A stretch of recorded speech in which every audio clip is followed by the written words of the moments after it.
Okay. Ugh. Let's get to it. Hey everybody, this is Matt from Green Mountain Gardening, and what I have right here in this box will hopefully be the answer to all of my strawberry growing issues. What we have here is the Greenstock 7-tier vertical garden kit from the Epic Gardening website. In fact, this is the green Epic Oasis color, so that should be fun to see out in person. We have a strawberry patch outside right now. It's right next to one of our garden beds, and it's in a really awkward location. I've also noticed here in Colorado, at least, we had a lot of snakes, including sometimes rattlesnakes. My neighbor actually last season dispatched a rattlesnake before it actually got into our yard, so appreciate that from him. But I don't want to be picking strawberries one day and all of a sudden I get bit. So with that said, this should hopefully help with that situation, and hopefully we won't run into any of those issues. So let's get right to it. I'm going to start by opening this bad boy up and seeing how it gets all set up. All right, so let's see what this thing looks like when we open it. All right. Break this box down, toss it in your compost, or use filling in your raised beds. It's 100% compostable with food grade ink. That's awesome to see. Definitely something I will be doing, because I do have another sneak peek for you guys at the end of this that I think you guys will be really interested in once I get this thing open. But with that said, let's keep going here. And I see it. There's the invoice. I'll throw that to the side. And there it is. So like I mentioned, it's a vertical tier set. So all of these kind of stack up independently, and we'll start to see this tower be built out. It comes with this little booklet here, which, as you can see, you can kind of see what it looks like there before it's all put together. They're actually doing exactly what we plan to do, which is put strawberries in this thing so I don't have to worry about the snakes.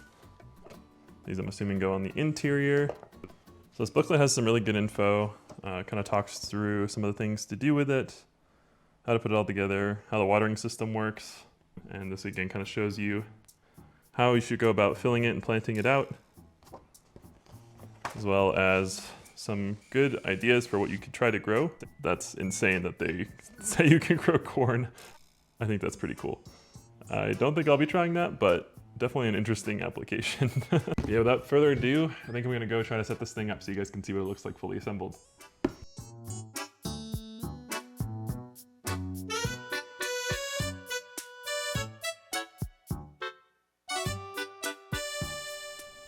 All right, so here it is, fully assembled. For reference, I'm 6'2", so that can kind of give you an idea of how tall this thing is in person. But yeah, great little setup. I'm super excited.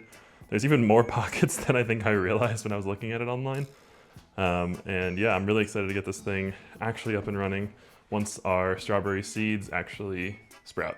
One thing to note, I obviously didn't fully assemble it because these actually get stacked on top of the soil. So once you actually put the soil down, these will stack in on top of these little bins, which I didn't do here just for demonstration purposes. But this at least gives you a good idea of what it looks like. I think it looks great. I think the color's really fun as well. And yeah, this top piece is actually where you water from, as I mentioned before. So there's this big reservoir here, and it has some good graduations. So you guys can kind of see that. So you'll know when it's full. And then there's this funnel piece in the middle, as well as some holes along the sides. And these pieces here fit directly under those. And you can kind of tell how that all works now with these little drip areas here. They'll all kind of interlock and basically work as a drip irrigation system for the rest of this tower. So the one other thing I think you will probably want to consider with this is stability. So I mean, on its own, pretty stable, but as we start building up the soil and that center of gravity kind of gets higher and higher, we might run into some problems, especially in our area. It's incredibly windy here in the foothills. So what I was thinking of doing is getting something to try to mount to this bottom here. So whether that be kind of a stake that goes into the ground, I'm not yet sure, but I think that'll help a lot with making sure this thing doesn't go anywhere, as well as making sure it's on stable ground. What we'll probably do is actually put pavers along the bottom of this wherever we put it outside.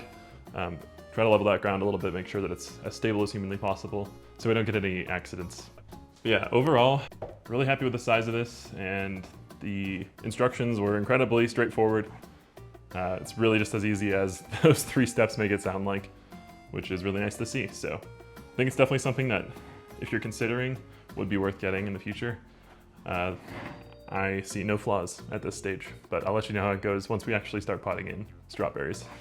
And I do have a little update for you guys on the strawberry seedlings that we started from the botanical interest seeds mentioned in the seed haul video. I'll put a link to that as well for you guys to take a look at if you haven't seen it yet. It's definitely worth a watch. But along with those seeds, we actually have some special seeds that I'm gonna show you guys right now. So in my freezer here, I've been incubating something a little more special. We have these Japanese strawberry varieties, which I'm very excited to try to start planting out this weekend. The freeze period is basically over at this point, so we can actually start planting these and seeing how these Japanese varieties compare to the ones that we got from botanical interests. So here's a little bit of a bonus unboxing for you guys, so you guys can take a look at some of the seeds that we've been incubating per the instructions that we got from the individual who shall not be named who provided these seeds to us.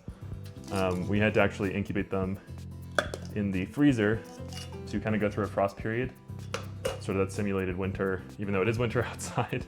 We just weren't ready to sow them yet, so I've been keeping them in the freezer per the instructions. And as you can see, we have 3 different varieties here with quite a few seeds actually, so we're really excited to give these a go, and hopefully they actually turn out okay. We're planting these out a little bit late. That's just because, again, when we got them, we needed to make sure that we incubated them properly. So let's start here for you guys. We have the white Asuka Ruby variety, which I'll try to put on screen for you.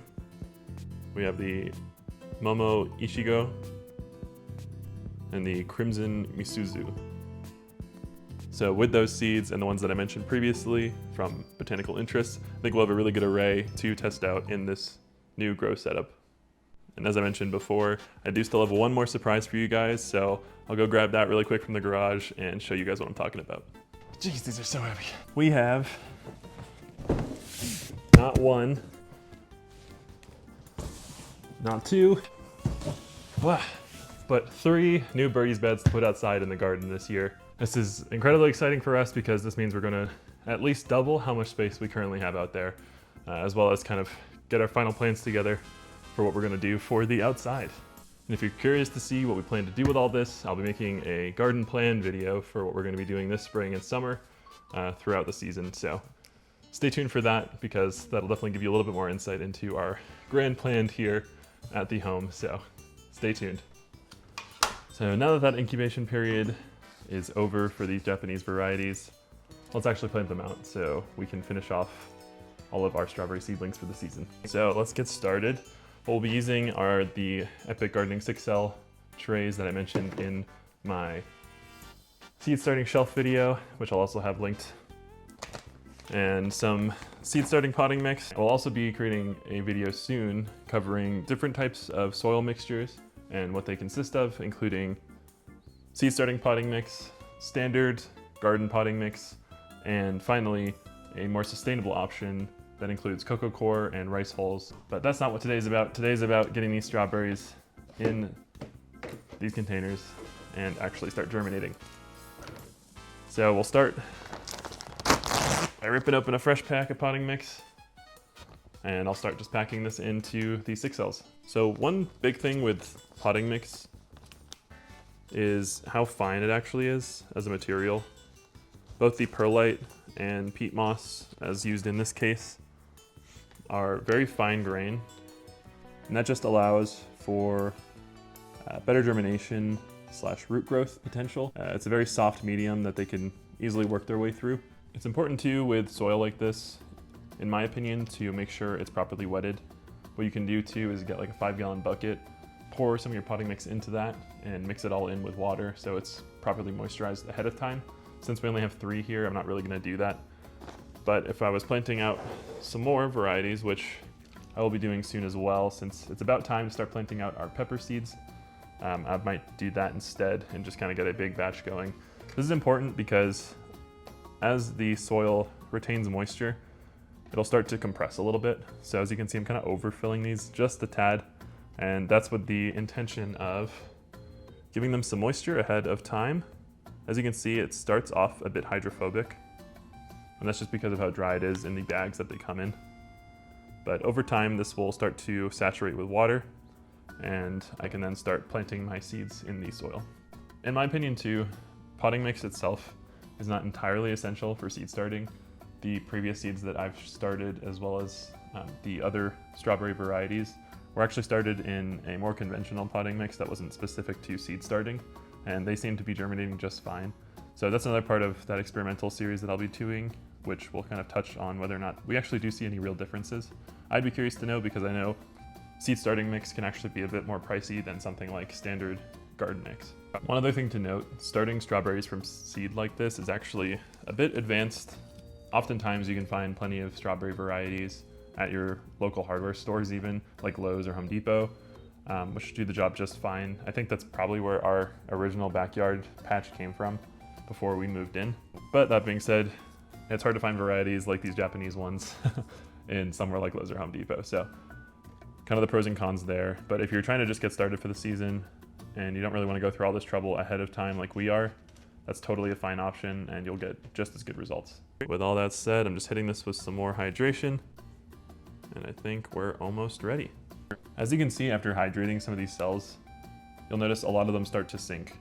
And that's exactly what we were talking about before, where you want to make sure your soil is properly moisturized. Otherwise, you'll think that you're filling the seed cell all the way up to the top, and then eventually after watering, you'll see this start to sink and sink and sink, and you'll realize you only have half the cell filled out and there's less area for the roots to grow in. So just make sure that you keep that in mind before you plant out anything.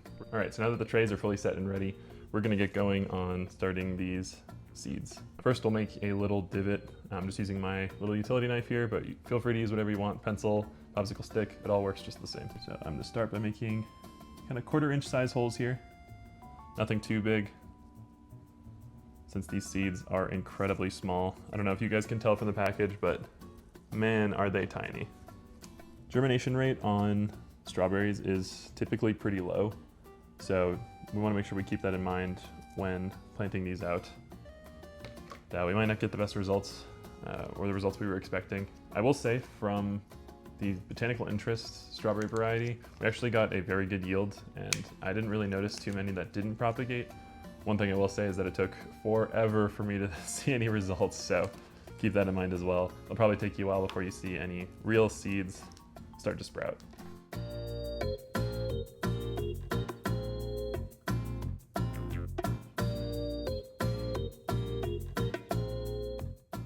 All right, so with that, we have all 3 of our Japanese varieties planted out. Let's go put these on the seed starting shelf with everything else. So something else to help encourage plant growth when starting seeds like this is the use of a heat mat. So basically all this does is it maintains a specific temperature. This one averages a constant 80 degrees Fahrenheit, which is great for seed propagation, and that's essentially all it does. It just sits there on the bottom of the grow tray and provides a little bit extra heat so that the plants can get the best chance they can to germinate. So I'm gonna get this set up on the seed starting tray rack that we have going right now. And once that's done, I'll give you guys kind of a final look, an update on the strawberry seeds that we had already started, as well as kind of a final glance of where these will live for the next couple weeks. And before you forget, make sure that you put actual seed markings instead of just putting the bags down, because like I just did, I almost just messed this all up and forgot exactly which ones I planted because I took the bags off. So let me get started on some labels before we go put everything on the shelf.